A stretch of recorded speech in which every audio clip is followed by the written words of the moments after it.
समीचीन विकल्पों का सम्यक समाधान। सुनिए परम पूज्य श्रमण श्री सुप्रभ सागर जी महाराज के मुखारबिंद से YouTube चैनल सुप्रभ उवाच पर।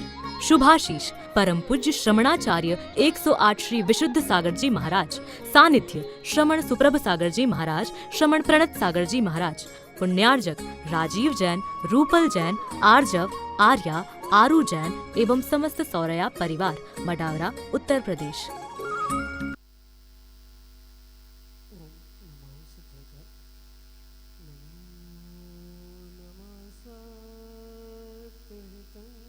कराये वीराय भव्याम्बुजवास कराये अनंत लोकाय सुराचिताय देवादिदेवाय नमो जिनाय देवादिदेवाय नमो जिनाय। पंच परमेष्टि भगवान की परम पूज्य आचार्य भगवंत गुरुवर विशुद्ध सागर जी मुनि महाराज की, परम पूज्य मुनि श्री सुप्रभ सागर जी महाराज की, 3 करोड़ 9 करोड़ मुनि महामुनि राजों की,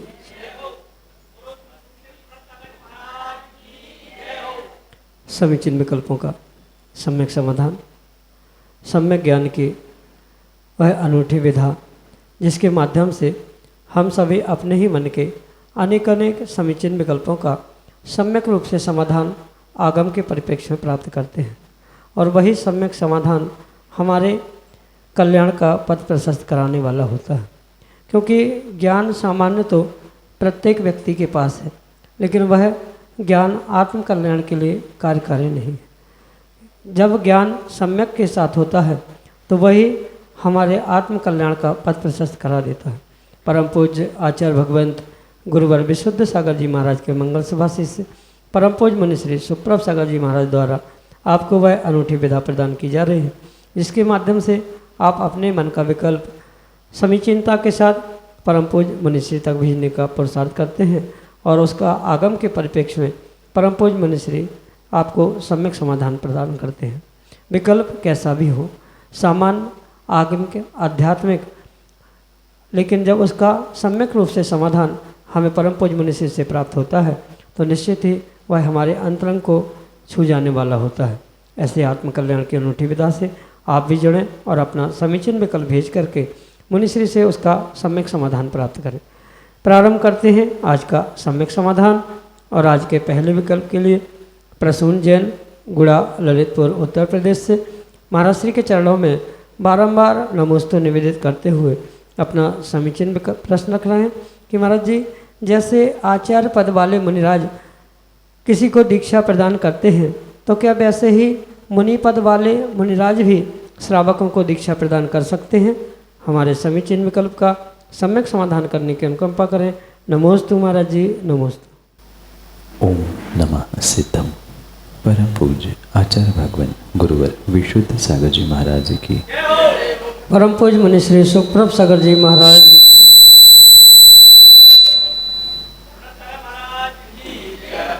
जैसे आचार्य भगवान किन्हीं भव्य दीक्षार्थी जीवों के लिए दीक्षा प्रदान करते, ऐसे ही सामान्य अपेक्षा से अगर कोई मुनिराज किन्हीं भव्य जीवों के लिए, किन्हीं दीक्षार्थियों के लिए दीक्षा प्रदान कर रहे हैं, तो उसमें आगम के परिप्रेक्ष्य में कोई दोष नहीं है। ये सत्य स्वीकार करे कि जो आचार्य भगवंत का मूल गुण है, मतलब जो आज तक आगम में आपने पढ़ा है कि दीक्षा शिक्षा देना ये आचार्यों का कर्तव्य हुआ करता है, ये राजमार्ग तो है ही कि आचार्य भगवंत को ही स्वयं पंचाचार का पालन करते हुए, करवाते हुए, योग्य शिष्य को दीक्षा देते हुए मोक्ष मार्ग पर लगाना, पर क्वचित कदाचित किन्हीं कारणों से गुरु आज्ञा से अगर कोई मुनि महाराज किसी ब्रह्मचारी को या किसी श्रावक को दीक्षित करते हुए मुनिराज बना रहे हैं, शुल्लक बना रहे हैं, दीक्षा प्रदान कर रहे हैं, तो उसमें किसी भी प्रकार से कोई दोष, कोई पाप नहीं है। पहली बात तो ये स्पष्ट समझे कि आचार्यों का वो मूल गुण है राजमार्ग, आचार्य भगवंत दीक्षा दे, क्योंकि वे कुछ विशेष गुणों से युक्त होते हैं।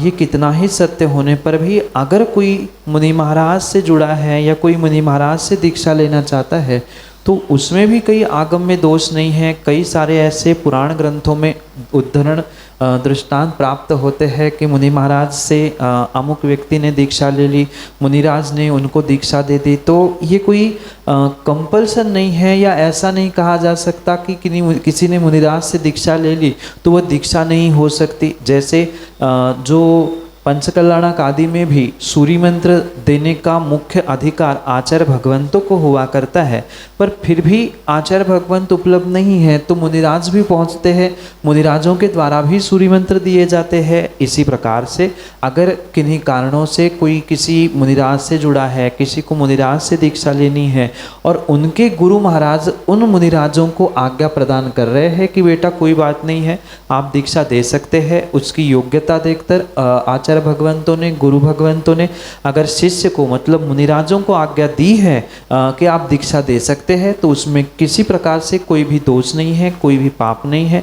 आगम में ऐसे भी दृष्टांत मिलते हैं, इसलिए आगम के परिप्रेक्ष्य में ऐसा करने में कहीं हर्ज नहीं है। यही आपके लिए सम्यक समझ।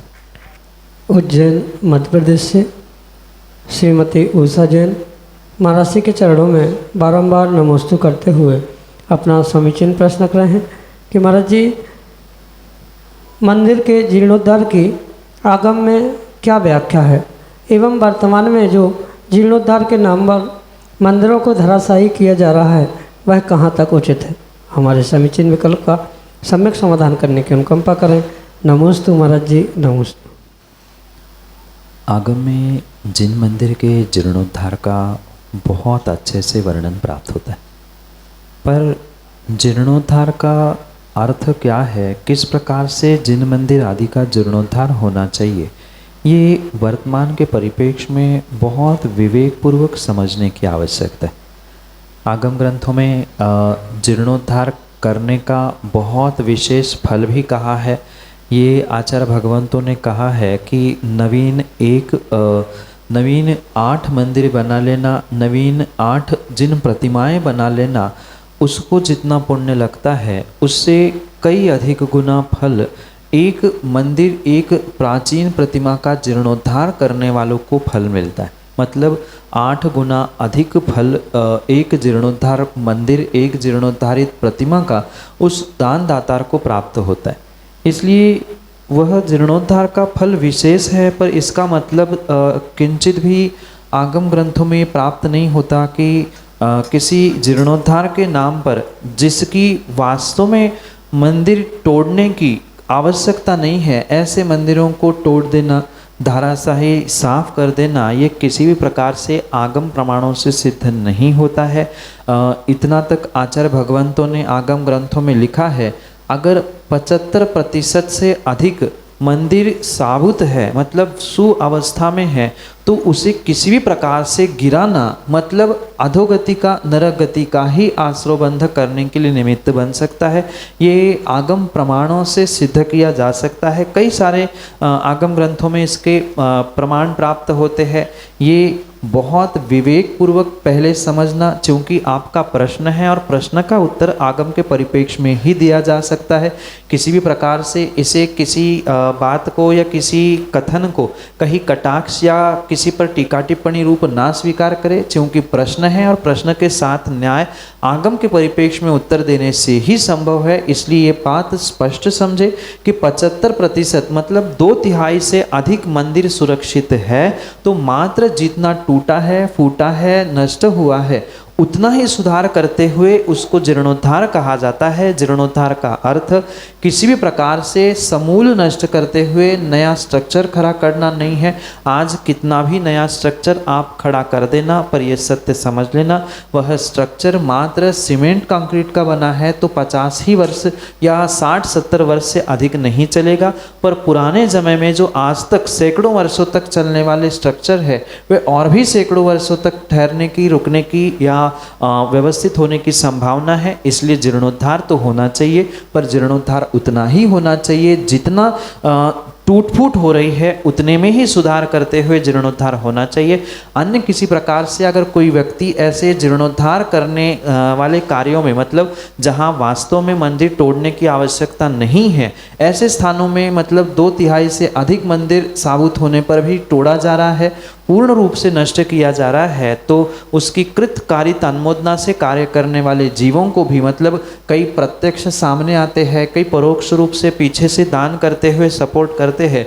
ऐसा चाहे कृतकारिता अनुमोदना से प्रत्यक्ष परोक्ष रूप से अगर कोई कार्य करता है तो नियम से उसको अधोगति का ही भाजक बनना पड़ता है। यह सत्य है। और भी कठोर शब्दों में आचार्य भगवंतों ने इसके विषय में लिखा है, पर चूंकि उन कठोर शब्दों का सामूहिक रूप से प्रयोग करना शोभा नहीं देता है, ग्रंथ खोजते हुए उन ग्रंथों में प्रमाणों से इस विषय को समझे। इसलिए किसी भी प्रकार से आवश्यकता ना होने पर मंदिर को धराशायी करते हुए उसको तोड़ा जा रहा है जीर्णोद्धार के नाम पर, तो वह पूर्ण रूप से कृतकारिता अनुमोदना से जो जीव वहाँ संलग्न होते हैं, आने वाले समय में उनके जीवन में बहुत सारा जो विपरीत फल उससे प्राप्त होने वाला है। अगले गति में जो अधोगति होगी वो तो होगी, पर इस पर्याय में भी ऐसा कार्य करने वालों के साथ क्या होता है देखा गया है, और आने वाले समय में भी आप देखने की संभावना है। यही आपके लिए सम्यक समाधान। उज्जैन मध्य प्रदेश से संदीप पतंगिया अगले समीचीन विकल्प के लिए हमारे सामने। नमोस्तु भगवान, नमोस्तु भगवान, नमोस्तु भगवान। गुरुदेव, सुहाग दशमी को अक्षय दशमी भी बोलते हैं, तो फिर सुहाग दशमी नाम क्यों रखा गया है? और शास्त्र में सुहाग दशमी का कहीं कुछ भी उल्लेख नहीं कहा गया।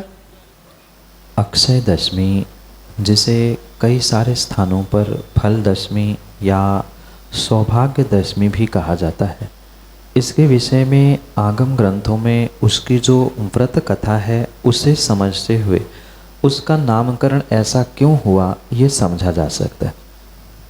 जब राजगृह नगर में एक मेघनाद नाम के राजा और उसकी पृथ्वी देवी नाम की रानी थी, उन दोनों का कुछ ऐसे तीव्र कर्म का उदय था कि संतान उनके घर में नहीं हो पा रही। सुख साधन भोग सब कुछ होने पर भी संतान ना होना ये उनके लिए दुखदायी था।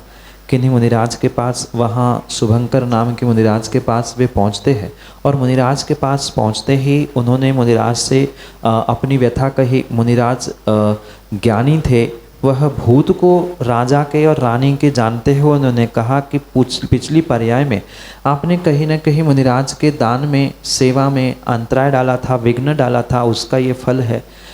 पूछा रानी ने, हम क्या करें? तो उसका उपदेश देते हुए मुनिराज बोले कि आप अक्षय यानी फल दशमी का व्रत करें, जो श्रावण सुदी दशमी को प्रोषित करते हुए जिन मंदिर में पहुंचना, वहां भाव सहित अभिषेक पूजन और ओम नमो ऋषभाय नमः इस मंत्र की जाप करते हुए 10 वर्ष तक इस व्रत को करना।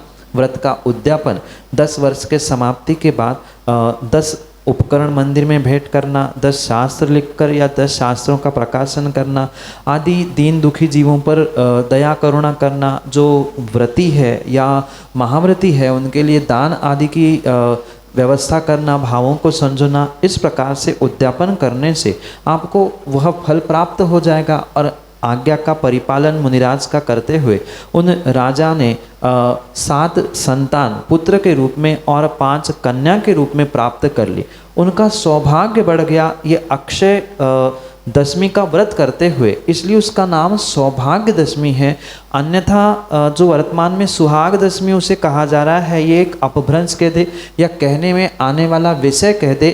सौभाग्य बढ़ गया, पुत्र या संतान जन्म होने से, इसलिए इस अक्षय दशमी को सौभाग्य दशमी कहा जाता है। और हो सकता है कहने कहने में सौभाग्य को सुहाग के रूप में किसी ने कह दिया हो और वही प्रचलन में आ गया हो, ये तो देखने में आ सकता है। या ऐसा मान ले कि सौभाग्य को ही सुहाग के रूप में, सुहाग भी सौभाग्य है और सौभाग्य सुहाग से ही बनता है, इस निमित्त से उसका नाम वैसा प्रचलित हो चुका होगा।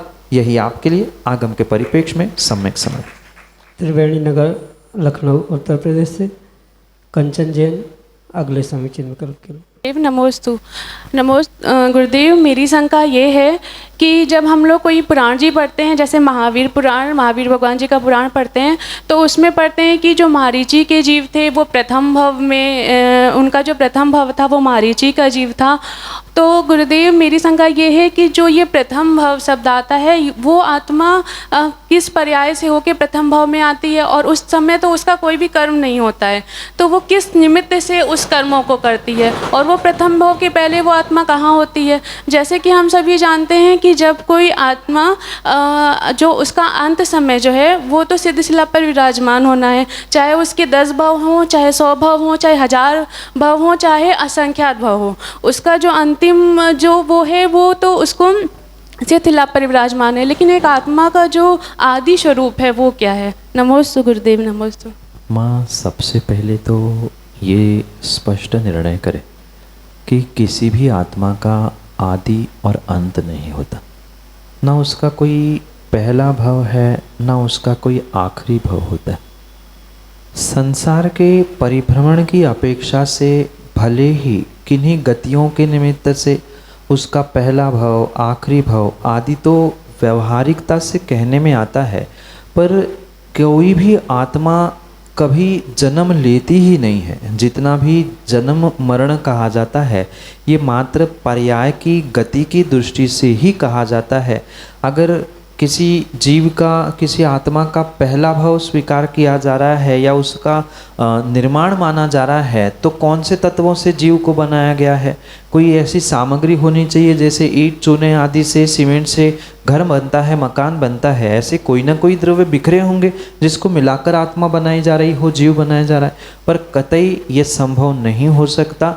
और ये जैन दर्शन का मूल सिद्धांत है कि प्रत्येक द्रव्य इस संसार में अनादि से है और अनंत काल तक रहेगा। मात्र और मात्र कुछ होता है तो प्रत्येक द्रव्य का पर्याय के निमित्त से, यानी उसके अवस्था विशेष के निमित्त से बदलाव होता है। जो आपने महावीर पुराण जैसे ग्रंथों में पढ़ा है कि तीर्थंकर भगवान का ये पहला भव है, पारसनाथ भगवान के जो 10 भव पढ़ते हैं, वहाँ भी आपने पढ़ा कि मारीची की पर्याय में या महावीर भगवान की मारीची की पर्याय में पारसनाथ भगवान का जो कमठ और साथ में मरुभूति की पर्याय पहली पर्याय थी। ये पहला भव, पहली पर्याय, इतिहास जो उनका आत्म उत्थान का प्रारंभ हुआ, वहाँ से उनका कथानक प्रारंभ करने के लिए वहाँ पहला भव कहा है। ये मात्र औपचारिकता है। क्या उसके पहले वो जीव नहीं थे क्या? और जीव थे ही नहीं तो जीव कहाँ से टपक गया? बिना उसके हाथ पैर के हम कभी ये नहीं समझ सकते। इसलिए कथानक जब भी शुरू होता है किसी का पुराण, तो वहाँ पर ये कहा जाता है कि ये इसका पहला भव किस अपेक्षा से? उस कथानक की अपेक्षा से है, ना कि उसका उसी पर्याय में जन्म हुआ। ये भी तो सुनने मिलता है मारीची के पर्याय में भी महावीर भगवान का जीव था, उसके बाद भी जो 34-36 भव उनके लगे तो वो भी उन्होंने प्राप्त कर लिए। ये सत्य समझे, ये जो भी भवों की संख्या है, चाहे पहला 100, 10, 50, 1000 या जो भी कहा जा रहा है, ये मात्र एक कथानक को बनाने के लिए एक स्टार्टिंग पॉइंट बनाया जाता है। जबकि किसी भी द्रव्य का और जीव का, आत्मा का तो कोई स्टार्टिंग पॉइंट है ही नहीं है, संसार का ही नहीं है। संसार के प्रत्येक द्रव्य अनादि से थे, अनंत काल तक रहेंगे, मात्र उसके पर्याय का परिणमन होता है। रही बात जब मोक्ष जाने की बात आती है कि आपने जैसे कहा कि प्रत्येक जीव को मोक्ष पहुंचना ये उसकी आखिरी अवस्था है, तो आवश्यकता नहीं है कि प्रत्येक जीव, प्रत्येक आत्मा मोक्ष पर, सिद्ध शिला पर ही पहुंचे। कुछ ऐसे अभव्य जीव भी होते हैं जो कभी मोक्ष जा ही नहीं सकते। कुछ ऐसे जीव हैं जो आज तक निगोद से निकले ही नहीं है, आने वाले समय में भी निकलने वाले नहीं है।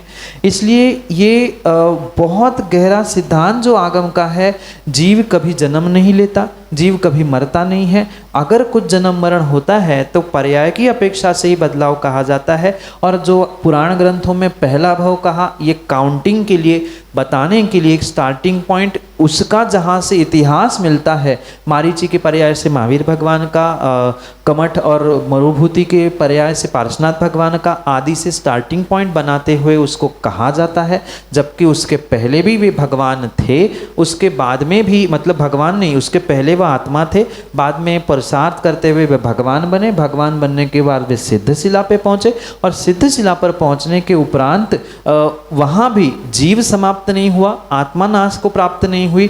आत्मा का जो ज्ञान दर्शन स्वभाव था वो पहले भी था, आज भी है और आने वाले समय में भी बना रहेगा। ये जो आत्मा के विषय में सिद्धांत है, इसे हमें त्रैकालिक रूप से समझना होगा। संक्षेप में इतना ही कहा जा सकता है। और आत्मा का स्वरूप क्या है उसे समझने के लिए आगम ग्रंथों को पढ़ना होगा, या गुरु महाराज से और स्पष्टीकरण प्राप्त करने के लिए लंबा समय लेकर व्यक्तिगत रूप से उसे समझने का प्रयास करें। संक्षेप में आपके लिए यही सम्यक समझ।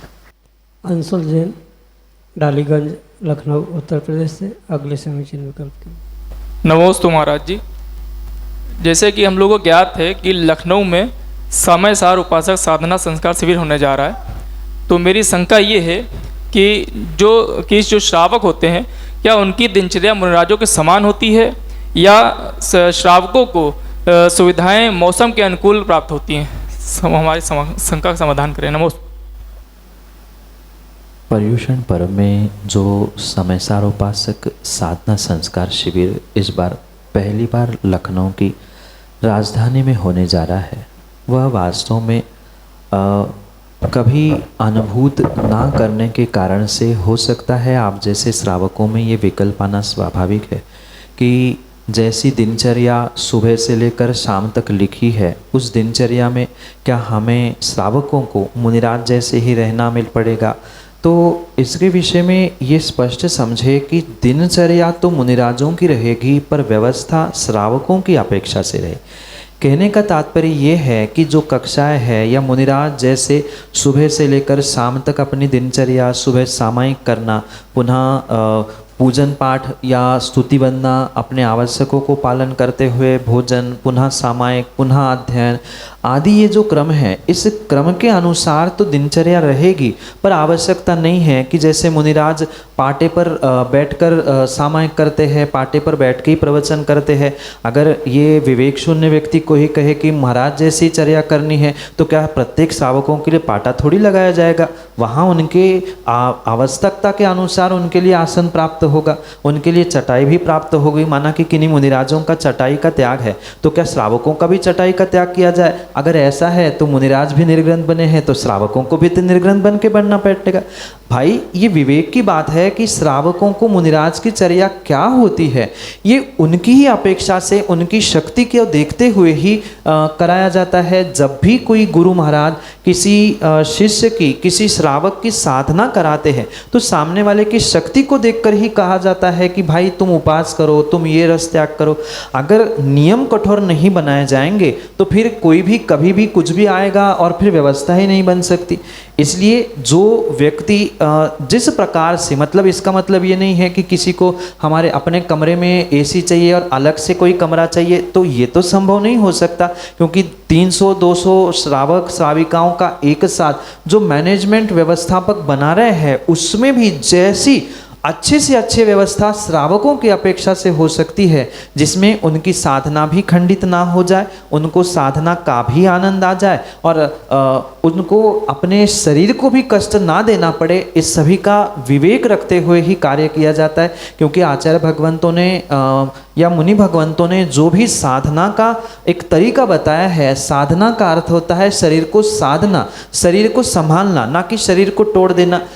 तो ये सोच समझकर ही श्रावकों को और श्राविकाओं को निर्णय करना होगा कि जैसे सामान्य प्रवचन सभा आदि में मुदिराजों की व्यवस्था अलग होती है, श्रावकों की व्यवस्था अलग होती है, ऐसे ही श्रावकों की व्यवस्था तो अलग होगी, पर दिनचर्या जो मुदिराजों की होती है, मतलब समय पर क्लास में उपस्थित होना, वहाँ विवेक पूर्वक पूरा क्लास में जो पढ़ाया जा रहा है उसे सीखना, उसे समझना, समय पर अटेंडेंस होना, जो क्लास का या मुनि संघ का अनुशासन होता है वह अनुशासन तो एक सबके लिए एक समान होगा, उसमें किसी प्रकार से कोई समझौता नहीं है। पर माना कि कोई बहुत बड़े रोग से ग्रसित व्यक्ति शिविर में आना चाहता है, वो 10 दिन साधना करना चाहता है और वो कहे कि मुनिराज कहे या कोई कहे कि नहीं उनकी पूरी ही दवाई बंद हो, तो भाई दूसरे दिन वो मिलेगा ही नहीं।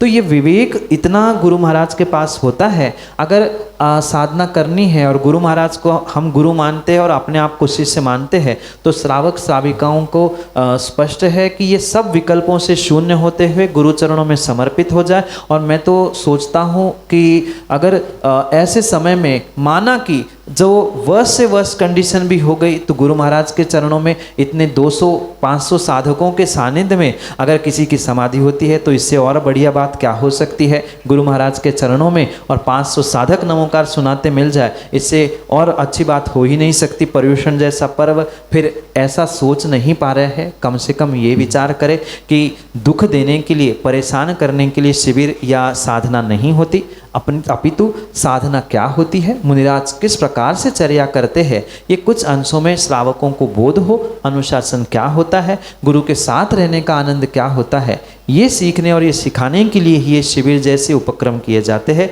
ना कि श्रावकों को परेशान करने के लिए होता है। व्यवस्था व्यवस्थापकों के अनुकूल होती है और उसमें भी अच्छे से अच्छा पुरुषार्थ करने का प्रयास व्यवस्थापक करते हैं।